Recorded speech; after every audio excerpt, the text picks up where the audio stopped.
The following is an Encore presentation of Everything Everywhere Daily. On October 28, 1929, a day known as Black Monday, the New York Stock Exchange suffered its greatest one-day loss in history. The next day, known as Black Tuesday, the market dropped even further, registering the second biggest one-day loss in history. This was the start of an extended bear market that saw the Dow Jones Industrial Average drop 89% in just under 3 years, and ushered in the period that we know as the Great Depression. Learn more about the 1929 stock market crash, its causes and ramifications on this episode of Everything Everywhere Daily.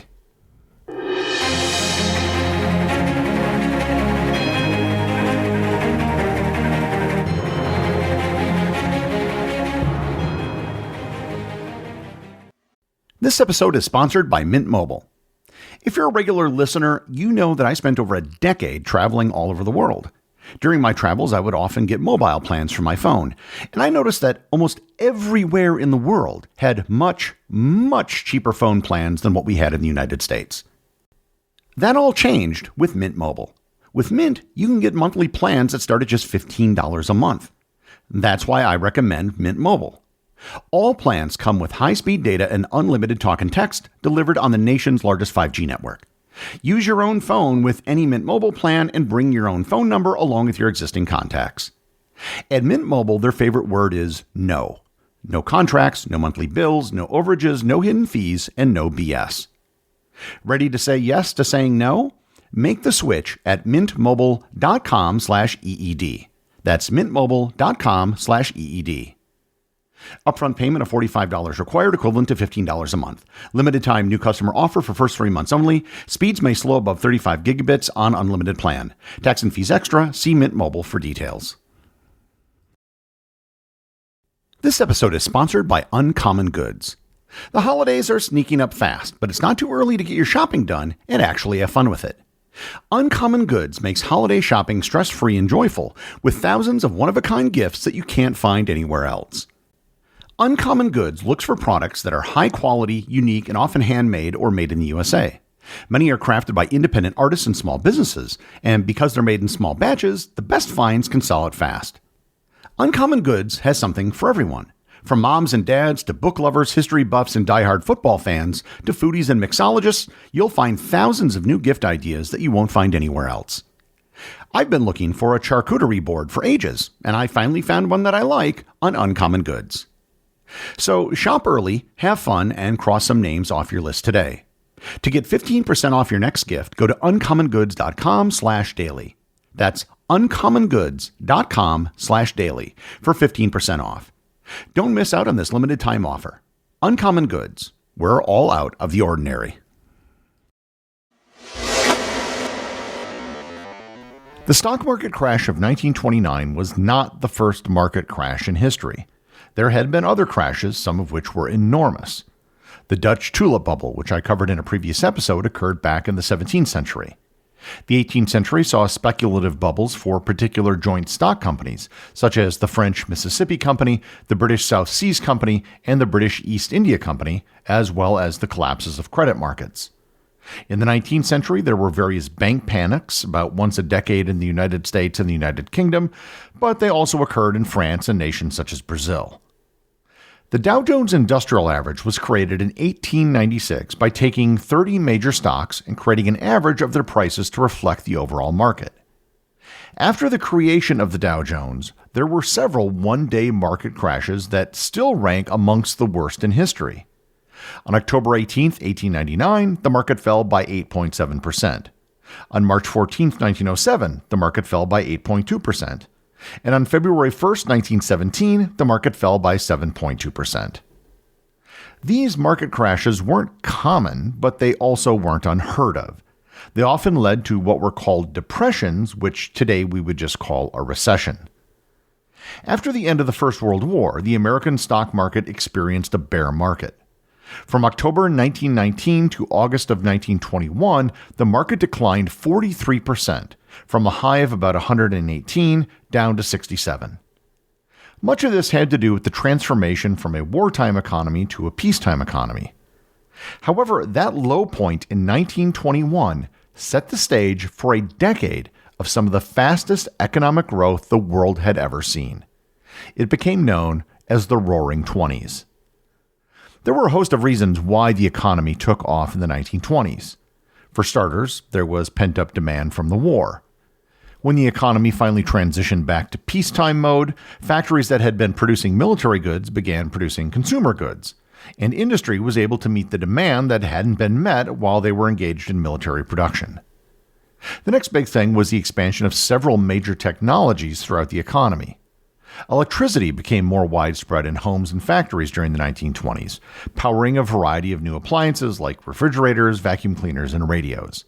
This created new industries and markets, further driving economic growth. Radio began rolling out, which became the first form of electronic mass media. Motion pictures increased in popularity, and the first talking pictures were made that decade. The 1920s were the first decade of widespread commercial aviation. Charles Lindbergh's flight across the Atlantic was one of the decade's quintessential events. Automobiles expanded in popularity, making transportation more efficient. The assembly line, which had been popularized by Henry Ford, began being used in more industrial factories, improving productivity. And on top of all of this, the war in Europe wrecked the economies of the largest European powers, which left the United States as the world's largest economy. The gross domestic product of the United States in 1921 was approximately $670 billion. By 1929, it had reached $980 billion, just shy of $1 trillion when adjusted for inflation. All of these economic activities resulted in increased demand for all of the new electronic gadgets. Experiencing good times and economic growth, banks began issuing easy credit. So long as the economy was growing and things were going well, loans were a pretty safe bet. Something you should be aware of is how the United States banking system is structured, or at least was back in the 1920s. The United States is unique among other developed countries for having a large number of regional and local banks. Other countries have a smaller number of banks that cover the entire country. The U.S. was traditionally fearful of large banks, so there was legislation which restricted the ability of banks to do business across state lines. The 1927 McFadden Act prohibited banks from opening branches in other states. This has somewhat been lifted since then, but in 1921, there were 30,456 banks in the United States. The vast majority of the banks consisted of a single branch located in a single building, usually in a small town. To put this into perspective, during that same time period, Canada had just 10 banks in the entire country. All of this economic activity in the 1920s was reflected in the stock market. From the market low in August of 1921, the stock market climbed steadily throughout the decade, with the steepest increase taking place in late 1928 and early 1929. It reached its peak on September 3, 1929, when the Dow Jones Industrial Average reached 381. That was up 5.7 times in just 8 years. After its peak on September 3rd, the stock market began to go down, but not dramatically. It achieved a relative low on October 3rd of 325, but went back up again to 352 on October 11th. Around late September and early October, there were early signs that something might be happening. On September 8th, just days after the peak, a notable financial expert named Robert Babson said, quote, "A crash is coming and it may be terrific." The dip in September was dubbed the Babson break. Most investors just saw this as a market correction and an opportunity to buy. Starting on October 11th, things began falling again. It fell to 336 on the 16th of October and 320 on the 21st. On Wednesday, October 23rd, the market dropped 3.6% in a single day. That drop spooked a lot of people, but there was no widespread concern that the 8-year bull run might now be over. The day where it began to be obvious that something was seriously wrong was Thursday, October 24th, known as Black Thursday. At the opening bell, there was a major selling off of stocks, and the market quickly fell by 11% in heavy trading. In fact, there was so much trading going on that the ticker tapes, which provided stock data to people around the country, was backlogged for hours. The market plunge resulted in an emergency meeting of several of the largest banks on Wall Street to come up with a plan to stabilize the market. The group quickly agreed to work together, and they appointed Richard Whitney, the vice president of the New York Stock Exchange, to act on their behalf. Whitney began buying shares of top blue-chip companies at above market rates to try and halt the slide. And this wasn't a crazy idea, as this had been done several times in the past with success. Despite the initial crash in the morning, the market only ended up down 2% on the day. However, 12.9 million shares were traded that day, over 4 million more than the previous record. On Friday, October 25th and Saturday, October 26th, the market remained jittery, but no major collapses happened over those days. Wall Street's financial leaders expressed confidence that the worst was over, encouraging investors to stay calm. However, it was the calm before the storm. When the stock market reopened on Monday, October 28th, it was a bloodbath.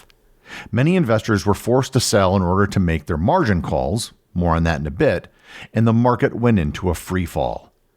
The Dow Jones finished the day down 38.33 points, or 12.82%. It was the largest single-day drop in history at that time, and the day became known as Black Monday. The collapse of the market on Monday made investors panic. Everyone wanted out because they didn't want to be the ones left holding the bag. When the markets opened on Tuesday, October 29th, there was a selling frenzy. Thursday's record for the number of shares traded, which had smashed the previous record, was smashed once again with 16 million shares trading hands. There were reports of some stocks unable to find a buyer for any price. The market was down 30.57 points, or 11.73% on the day, and it was dubbed Black Tuesday. And Black Tuesday could have actually been much worse. Just as what happened on Thursday, several industrialists, including William C. Durant, the president and founder of General Motors, and members of the Rockefeller family, put money into the market to demonstrate confidence and stop the slide. Over the course of just 2 days, the market had fallen 23%. What most people don't know about that week the stock market crashed is that after Black Tuesday, on Wednesday, October 30th, the market actually had its biggest one-day increase in history at that time. The market went up 12.34%, almost erasing the losses from the previous day.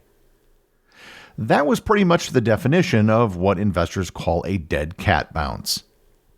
By November 13th, the Dow Jones was down 48% from its peak on September 3rd. There were periods of stabilization and even brief times when the market went up a little bit, but the events of late October 1929 began a massive bear market.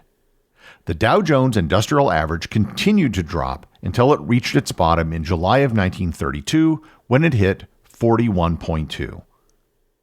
Over a period of a little under 3 years, the stock market had lost almost 90% of its total value. The crash of 1929 kick-started a series of events which resulted in the Great Depression, one of the greatest economic downturns in history. The big question that many economists and historians have been asking for almost 100 years is what caused the market to collapse. There are several different theories, none of which are mutually exclusive. The first is simple overconfidence. In the years leading up to the crash, the stock market experienced rapid growth, fueled by speculative investments. Many people believed stock prices would just keep rising indefinitely, which led to reckless investments, often using borrowed money. This speculative bubble inflated stock prices to unsustainable levels, far beyond the actual value of the companies. Another big problem was people buying on the margin. Buying on the margin is when you take out a loan to buy stocks. If it works, you can make a fantastic amount of money buying on the margin. However, if it doesn't, it can spell disaster. When the price starts to fall, the lender can issue a margin call where they demand repayment of their loan. In order to get the money to repay the loan, you have to sell the stock. If this happens to a large number of people all at once, you can wind up with panic selling. However, one of the biggest structural reasons for the crash may have occurred in August, just weeks before the market hit its all-time high on September 3rd. The New York Federal Reserve Bank increased interest rates a full percentage point from 5 to 6%. As it was more expensive to take out a loan, there was less borrowing, which meant less economic activity and less stock buying on the margin. The fact that U.S. banks were generally small and regional became a problem because those banks were usually not very diversified. Before I close, there is one part of the legend of the 1929 stock market crash that I should address. And that is the legend of stockbrokers jumping out of their window on Wall Street. This is a complete urban legend. There was not a single case of a person jumping off a building during the stock market crash. This rumor actually began almost immediately after the stock market began to fall, and it quickly became conventional wisdom all over the world.